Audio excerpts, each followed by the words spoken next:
Di desa kawan-kawan bagaimana? Apakah di desa ini membantu kawan-kawan di desa dalam merumuskan program dan kebijakan atau pelayanan di desa untuk peningkatan kesejahteraan masyarakat desanya? Desa bicara. Desa bicara. Desa bicara. Desa bicara.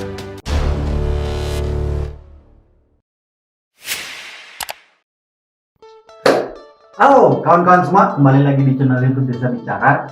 Kali ini kami dari Desa Bicara mengajak kawan-kawan untuk berdiskusi kali ya, karena beberapa waktu yang lalu ramai terkait dengan bisnis desa. Nah, apa sebenarnya SDGs desa ini dan seperti apa proses gitu? Karena kan SDGs desa ini berkaitan dengan pendataan. Gitu. Kalau dari Kementerian Desa mendorong desa harus punya data. Nah, bentuknya salah satu bentuknya adalah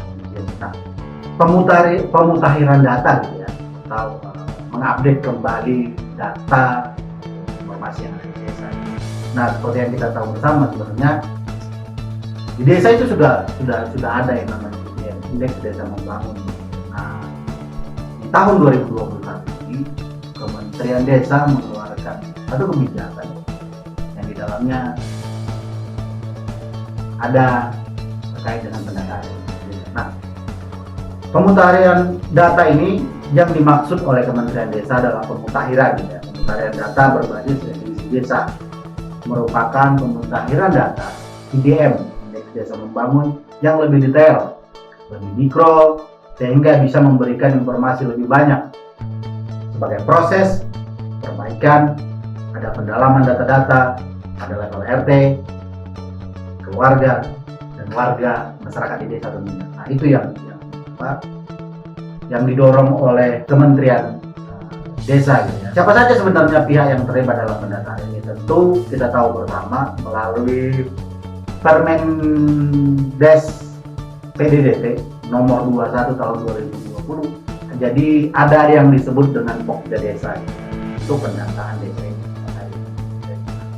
Tentu di pembinanya adalah kepala desa sendiri. Ketua dari pendataan ini sekretaris desa, dan sekretarisnya adalah kasih pemerintah desa. Nah, untuk anggotanya bisa terdiri dari unsur perangkat desa, ketua RW, ketua RT, atau unsur Karang Taruna, unsur PKK, atau unsur masyarakat lainnya yang bersedia menjadi relawan pendataan. Nah, itu beberapa struktur. Nah, dalam pendataan ini diharapkan ada mitra yang terlibat. Nah, mitra yang dimaksudkan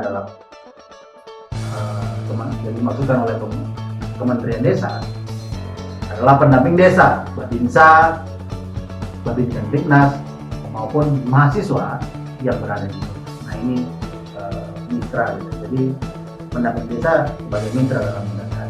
Nah, beberapa peran dari kepala desa maupun sekretaris memiliki peran tersendiri gitu ya, dimana contoh misalkan kepala desa berperan penting dalam memimpin proses pemutahiran data di desa. Di antara tugas-tugasnya antara lain, pertama, menetapkan Pokja pendataan desa dalam surat keputusan kepala desa. Jadi Pokja ini, kelompok orjanya ini ditetapkan dalam keputusan kepala desa, itu surat keputusan kepala desa. Yang kedua, menggunakan dana desa atau sumber pendapatan lain dalam APBD desa untuk proses pelaksanaan pemutahiran data. Yang ketiga, memantau dan mengawasi proses pelaksanaan pemutahiran di desa. Yang keempat, melaksanakan musyawarah desa, penetapan hasil pemutahiran data di desa. Nah, itu 4 tugas dari kepala desa. Sedangkan sekretaris desa berperan, yang pertama, sebagai pimpinan pada level desa yang mengelola proses teknis pemutahiran data. Yang kedua, setiap hari memantau proses perencanaan, pelaksanaan, dan hasil pemutahiran data. Yang ketiga, menyiapkan data awal yang mencakup nama dan alamat dari keluarga dan warga desa, by name, by address. Yang keempat, bersama-sama pendata mengisi data by name, by address ke dalam kuesioner keluarga dan warga masing-masing.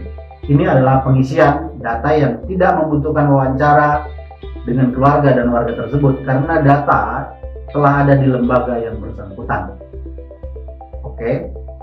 5. Melatih pendata dan memastikan pendata siap untuk mengumpulkan data lapangan.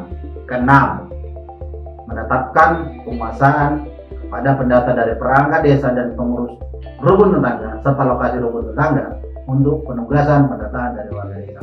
Ketujuh, memantau, memberikan penjelasan dan motivasi serta mengatasi masalah yang ditemui di lapangan. 9, melakukan pengecekan terhadap seluruh hasil-hasil aplikasi kuesioner yang dihasilkan seluruh pendata.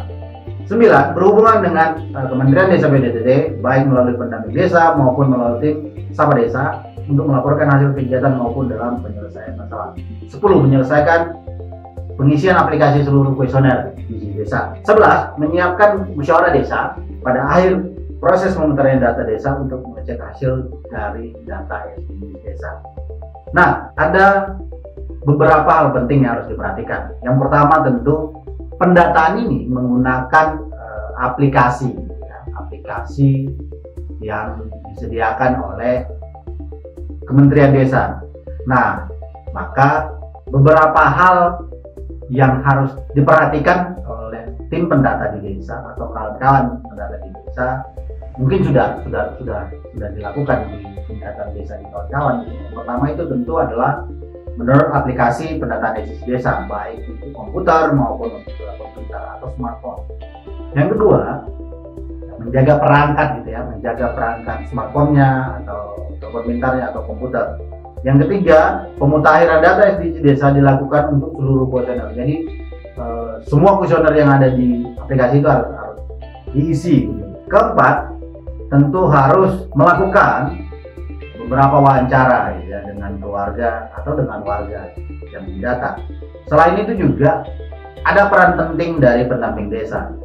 Harapannya kan ketika ada kebijakan ataupun upaya pemerintah pusat melalui kementerian mendorong dan menguatkan desa, harusnya pendamping desa ini punya peran tersendiri dalam artian untuk membantu desa untuk bisa menerjemahkan, untuk bisa melaksanakan apa sebenarnya yang diminta oleh pemerintah pusat melalui kementerian. Nah, maka dalam hal ini, dalam hal pendataan di desa, pendamping desa berperan. Yang pertama, menjelaskan proses pemutaran data di desa ini. Yang kedua, melakukan monitoring terhadap seluruh proses pemutahiran data di desa. Ketiga, memecahkan masalah lapangan dan jika diperlukan dapat berkonsultasi dengan Kementerian Desa PDTT dan Integrasi. Keempat, menyampaikan laporan pelaksanaan pemutaran data di desa kepada Kementerian Desa PDTT dan Integrasi. Nah, itu 4 poin peran yang harus dilakukan oleh pendamping desa. Mungkin di tingkatan kawan-kawan di desa atau di desa kawan-kawan, pendamping ini kadang mungkin terjadi perbedaan pandangan untuk mengaplikasikan kebijakan dan pekerjaan di lapangan. Nah, ini yang harus ditemukan titik temunya agar pendamping desa ini juga sedikit banyak bisa mengerti dan memahami kondisi desa yang didampinginya.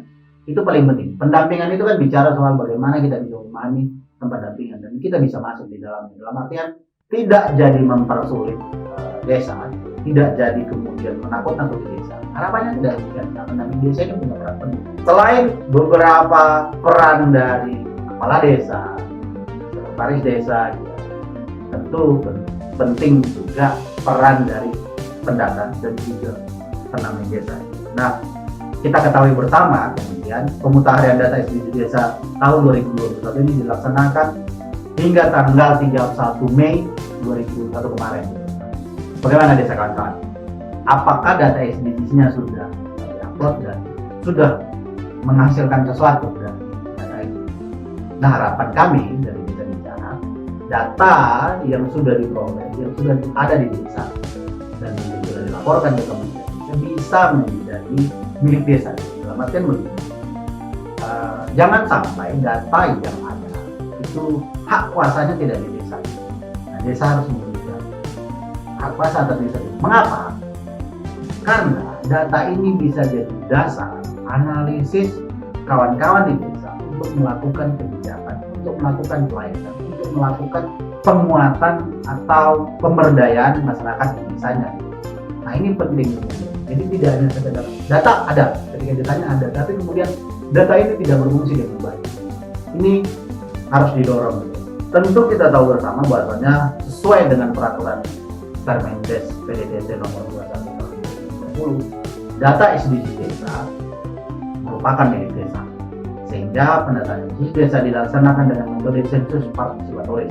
Artinya, data dikumpulkan dari informasi di dalam desa, dilaksanakan oleh desa sendiri melalui Pokja, relawan pendataan desa. Nah, secara rinci, harapan dari Kementerian Desa untuk pendataan desa ini tentu pendataan pada level desa dengan instrumen kuesioner desa, dengan pendataan perangkat desa yang mengisi kuesioner sesuai keadaannya. Pendataan pada level rumah tangga atau RT dengan instrumen kuesioner rukun tetangga, dengan pendataan ketua RT yang mengisi kuesioner sesuai keadaannya. Tentu juga pendataan pada level keluarga, ya, dengan instrumen kuesioner keluarga, dengan pendataan anggota Pokja relawan pendata desa yang menanyakan kepada keluarga pada satu RT, dan diharapkan juga pendataan pada level keluarga dengan instrumen kuesioner keluarga mendapatkan pendataan dari anggota Pokja relawan pendataan desa yang menanyakan kepada anggota keluarga. Jadi ada 4 rinci instrumen. Yang pertama itu pendataan pada level desa. Yang kedua itu pendataan pada level rukun tetangga atau RT. Yang ketiga, pendataan pada level keluarga. Yang keempat, pendataan pada level keluarga. Jadi ada 4 klasifikasi ini dalam pendataan desa. Nah, tentu karena ini menggunakan aplikasi gitu ya, proses pendataannya kawan-kawan di desa otomatis akan mengupload atau mengunduh aplikasi pendataan. Nanti pelaporannya akan diupload kembali melalui aplikasi yang ada di Kementerian Desa. Catatan pentingnya bagi kami Desa Bicara ketika kita bicara pendataan di desa ini adalah yang pertama, di desa sudah ada indeks desa membangun. Pendataan dalam artian indeks desa membangun ini yang kita tahu bersama adalah digunakan untuk mengklasifikasikan ada kriteria desa, gitu ya. Desa sedang berkembang, maju, mandiri.